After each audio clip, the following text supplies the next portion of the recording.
Hello mga Lods! Look at my rose. Alam niyo yung rose na ito? Kaedad to ng Mary C. ko na FB account. So, parang ba yun? Parang 4 na buwan na ata yung FB. Ayan. Ang dami na niyang bulaklak nito. Tapos nakakailang ano na siya. Ayan, may dalawa. Nakakailang rounds na siya. Ayan. Ayan.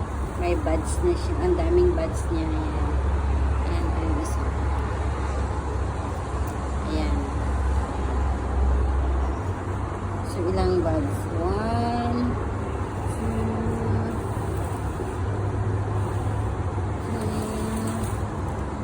3, 4, 5.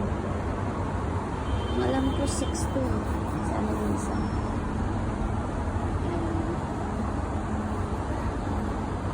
Alam niyo ba yung rose na ito? Ninakaw ko lang to doon sa nadadaanan ko. Kasi nagagandahan talaga ako. Tignan mo yung kulay niya. Ayan. Nagagandahan talaga ako sa kulay na yan. Kaya, ninakaw ko kasi walang tao. Inano ko yung isang sanga. Initas ko. Ganon. Tapos, alam nyo ba, kinabukasan, laki kong pagsisisi. Kasi, yung buong rose na yon, inano siya ng, yung, parang binakho ba siya, kasi nagkaroon sila ng renovation doon sa bahay na yon.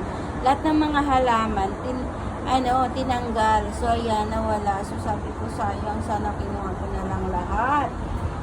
Buti nga, nabuhay yung kinuha ko. Ayan. Nabuhay siya. Kaya, pag sakaling uuwi ako ng magdadala ako ng sanga nito. Kasi ang ganda. Nagagandahan talaga ako. Kasi ang ganda ng niya. Yung kulay niya. Yung kulay ang gusto ko. Ayan. Mahilig ako sa rose, pero pili lang din yung ilan. Ayan. Tapos, ito at saka ito. Itong bougainvillea na ito. Ayan. Ayan, magkaedad yan sila, pero ito ang laki na ng bougainvillea. No? Ayan, magkaedad yan sila. May buwan, no?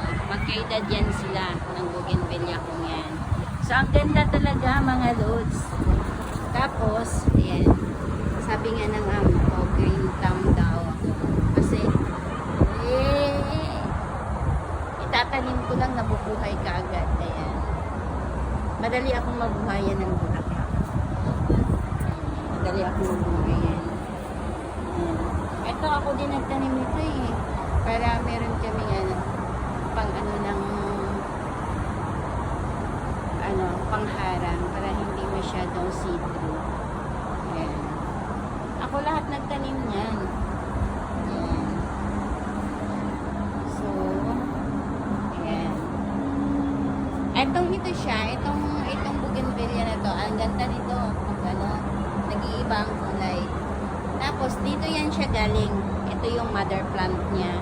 So, kumuha ako ng parang ganito. Kumuha ako ng isang sanga. Tapos, ayun. Tinanim ko na naman. Tisok-tisok. Ayan. Tapos, nabuhay na naman. Ayan pa, oh. Nabuhay na naman. So, ayan, sabi ng amo ko, Lisa, tumigil ka na. Sabi niya, tumigil ka na kakatanim. Matlilipat na naman daw kami ng tirahan. Ayan, oh. Oh, tignan mo siya. Nag-iiba siya ng kulay. Ayan. Ayan. Ayan. So, isang puno lang po yan. Malit pa siya din yan. So, tsaka doon. Pero iba na naman yun.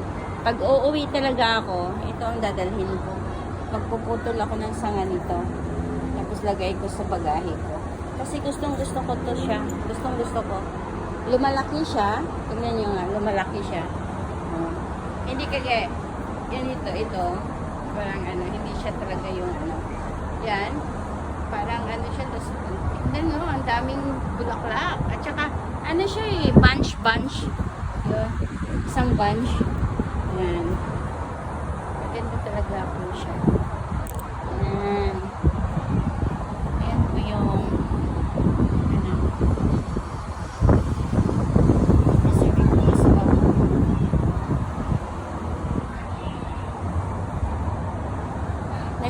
highway po yan ng Singapore. Ah, yung may kulay green na bus is papuntang saan ba papunta? Oh, papuntang ano yan? Papuntang airport. Airport ba? Ah, no. Oh, saan ba? Naguguluhan ako. Yeah. Papuntang airport. And then yung sa kabila naman, papuntang downtown yun. Yan. Papuntang city yun. So, malapit ako sa, ano guys, sa airport. 20 minutes lang. Nasa airport na ako.